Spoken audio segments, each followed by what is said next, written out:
One of the biggest lies that I ever believed and told myself for many, many years was that calm people must have had calm lives. Somehow their lives must have been easier, more simplified. Maybe they had more money or more help or something like that. And it was their circumstances that allowed them to be calm. And what I've learnt along my journey is that that couldn't be further from the truth. I thought that if I had everything in order, if everyone listened, if everyone cooperated, if I had that little bit more money, if I had all of these things in order, then suddenly life would be a lot easier, which meant that I could then be calmer. This is what we're going to be deep diving on today. So, if you want to make your life 1% better, I want you to think about what it is you could do. Maybe you could throw on that load of washing that's been sitting in the washing machine for the last 3 loads. Maybe you could lay on the ground and do some stretching because you haven't done that in a really long time and it's something that you kept telling yourself you're going to do, but you still haven't done. Maybe it's cleaning out that junk drawer. Just doing something to make your life 1% better so that by the end of this episode, you're like, oh, I feel better. I've moved the needle 1% because it really, really, truly does make a difference. And that is how I've managed to get myself to where I am now by making tiny 1% changes over the last 6 years to a place where I'm like, I actually feel good and grounded, most importantly, in who I am and where I'm at in life. So, why can I talk about this topic in particular, about feeling calm and grounded and realizing that it wasn't circumstantial? Essentially, I've had to learn how to juggle life as a single mum to 2 kids, one of whom isn't diagnosed, but I think if I went and took him, that he would most likely be somewhere there on the spectrum. Plus, it runs in the family. So that also heightens things if you've got a child that needs a few more additional needs. So, navigating 2 children, being a single mum, I had never paid a bill when I first became a single mum. I came from being an army wife who wasn't allowed to look at the bills or have anything to do with the money to suddenly having to work everything out on my own, building my own business, while also studying, while also still full time or part time teaching to have some kind of income. And while I was doing all of that, the house that I bought, which was the biggest blessing ever, also had a lot of problems.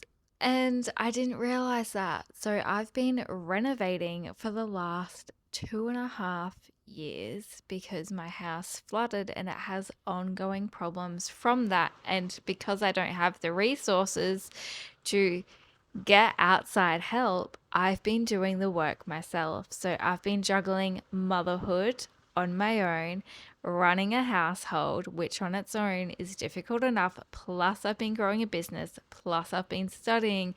Plus, I've been working a normal job and I've been renovating. That's a lot. That meant that my capacity had to rapidly expand and I couldn't keep losing my all the time because that wasn't serving anyone. It was affecting me, it was affecting my children, and it was affecting really my business and everything else that rippled out from that as well. It affected heaps. So, how is it that I got to this state of I actually feel calm and grounded within myself. And now I feel like I'm finally ready after years of practice to help others get this same kind of blissful state. Because it really does feel like bliss when you get to this state of everything feels calm. And now I have taken notes. So if you see me looking down, I have ADHD probably, and I will get lost if I don't have something in front of me, and I will go on the biggest tangent ever. So, one of the biggest things is I learnt that calm isn't circumstantial. It has nothing to do with your circumstances. If I was able to stay calm and grounded most of the time, let's say 90% of the time, in those really chaotic circumstances, it then means that calm isn't circumstantial. Calm is actually a skill. It's a skill. You could be in the most stressful situation and be able to come back within yourself and sink in and still feel unaffected by the things around you. Now, that might seem like a really wild concept if you're someone that when you're in a room full of chaos and there's all these things being asked of you that you're just like, woof, and you get really stressed out and overwhelmed. And I'm not saying that that doesn't happen anymore because it still does. I'm still human, but it happens a lot less. It's no longer frequent. It's no longer the normal. And if it does happen, my ability to get back to myself, come back down, sink back in, re-regulate, the time in that doesn't take me ages. It can be instantaneous. It could be, oh, I slipped and I pulled myself back. And I really want to teach you over the next few episodes how to get there yourself. So if you're not subscribed, I recommend subscribing because I'm going to be posting actual follow along videos, not just talking ones, but actual videos that allow you to get a snippet of calm and peace in your life. Because that was the biggest thing for me is through doing my study in yoga, through becoming a clinical hypnotherapist, and through doing nervous system activities and somatics. And I must say, even decluttering was huge. When you're the mum of the household, you tend to be the CEO of the house. And if you're a single mum, you are the CEO of not only the house, but you're also the CEO of the bills and the income and all of that. And maybe you're not even a single mum and you're still juggling all of those things. That is a lot, which means that every little item in your house you have to manage. And it really took me up until probably the last 6 months, if I'm completely honest, to fully conceptualize how much the stuff in my house was affecting me. And I called in help, if I'm honest. I asked my sister, who had taken some time off work, to come and help me for a couple of days. And we absolutely smashed things out. We got rid of so much stuff. And then I asked her to put it in the boot of her car and drop it off for me to the op shop. And then I binned all the other stuff over the next few weeks because it wouldn't fit in just one red bin. It took about 4 or 5. Now, that doesn't mean that I'm all done, and it doesn't mean that I did it in a weekend. Decluttering has been something that I have been working on for, well, honestly, as long as I can remember. I've been practicing decluttering. Like when Marie Kondo was a thing, I was practicing that. And then it got to the point over the last 2 years where I was falling asleep listening to the clutter bug in particular on how to declutter, because she has ADHD and you can hear it in her voice and she's chaotic and she's all of those things. And you're like, well, if she can do it, I can do it. So I had to get to this mindset eventually of being like, I am worth so much more than this stuff.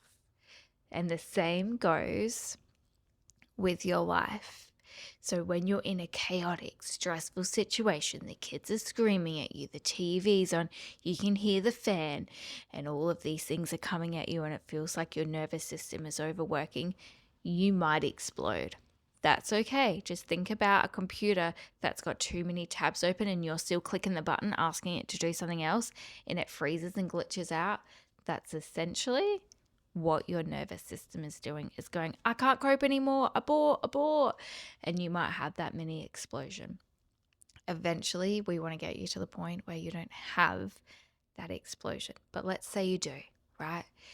Once you've had that explosion, then you're going to catch it. You're going to be like, whoa, I'm definitely dysregulated right now. And you're going to walk your butt outside. I don't care if it's raining. I don't care if it's sunny. I don't care if it's windy. I don't care if you're in the middle of work. You're going to walk your butt outside and you're just going to take a breath and feel the wind on your face, or enjoy the warmth of the sun no matter where you are.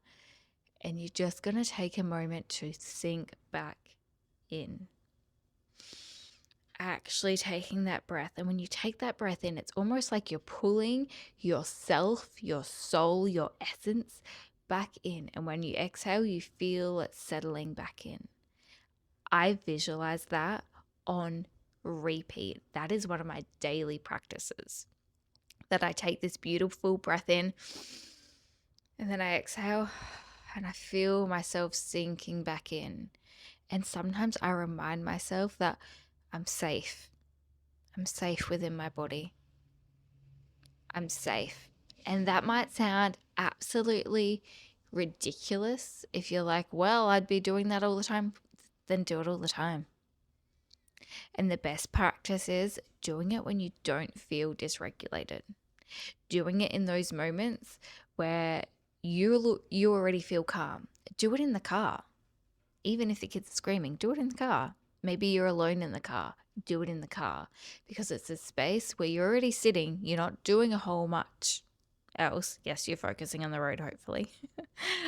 But what you can be doing is taking a few deep breaths in and starting to recognize what it feels like to be calm. Because a lot of the time we are so busy. We're running from doctor's appointments. We're running from to and from work, to and from school. We're rushing around. We're thinking about dinner. We're thinking about lunches. We're thinking about that kid's birthday who we now need to buy a present for, but you're not quite sure how you're going to fit it in. And then you realize that you forgot to feed the cat, or that you didn't do this or you didn't do that, and that you left the washing in the machine. Take a damn breath. Like, it is so much more than the breath. It is the fact that you're coming back into yourself, because that's what creates calm. And that's when you start to realize that calm is the skill, not the circumstance. Because it doesn't matter how chaotic your environment is, at any given point in time, you are able to breathe in and sink back down into your body. And maybe you just did it then. And if you didn't, I invite you to do one with me now. So in through the nose, rather sharp, right? And then as you exhale through your mouth, feel your shoulders drop. Feel this energy moving down through your throat, your heart, all the way down into the base of your belly. And you'll feel the shift from maybe where you were before, which may have been a bit more heightened, to 1% calmer. And when I mean that I change my life and myself 1% at a time, that's exactly what I meant. Is that in those 1% moments, I practice what it felt like to be calm in my body.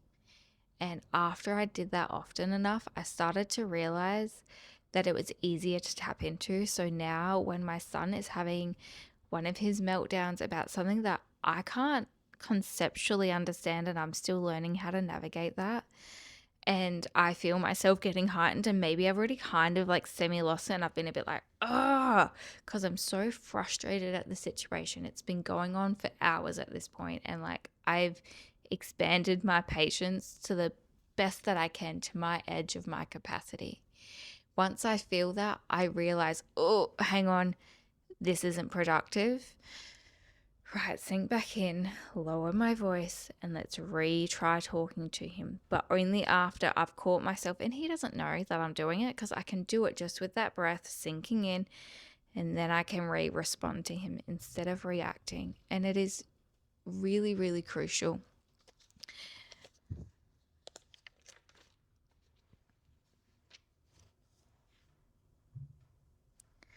So if you're feeling like your life is a little bit chaotic, like you're ungrounded, and that you keep losing it at your children, that you can't cope, I recommend practicing that breath. I recommend putting on a podcast.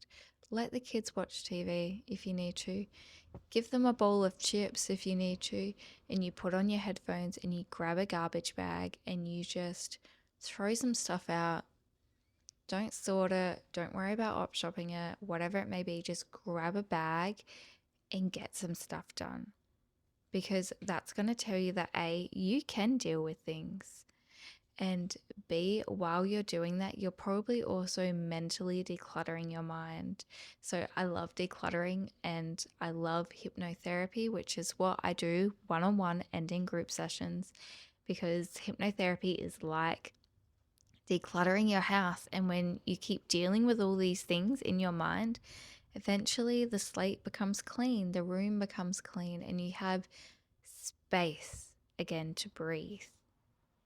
I hope that this helped. If there was anything that you really liked, if there was like one little key word or phrase and you're like, oh, that actually made me feel a little bit better. It made me feel seen. It made me remember this, whatever it may be, please let me know in the comments and be sure to follow along because I'm going to be posting these hopefully more regularly as I get into more of a rhythm and routine. And I'm going to start posting videos where I actually take you through some exercises so that you might have 20 minutes to yourself in the morning or at night, whenever you get the chance to be like, this is my time.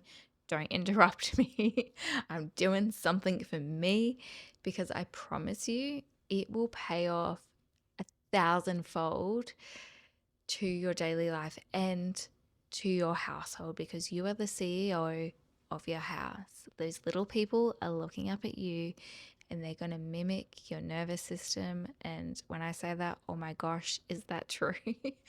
So the more you're able to do this and implement these tiny 1% changes, and you might feel like you are changing nothing in the moment, I guarantee you that a year from now, 2 years from now, if you keep doing these 1% changes, just keep listening to this podcast over and over again, that you're going to get better and better at it naturally, because it's becoming a part of your daily programming. And those 1% changes, they add up. They do. Think of it like compounding interest, but in yourself.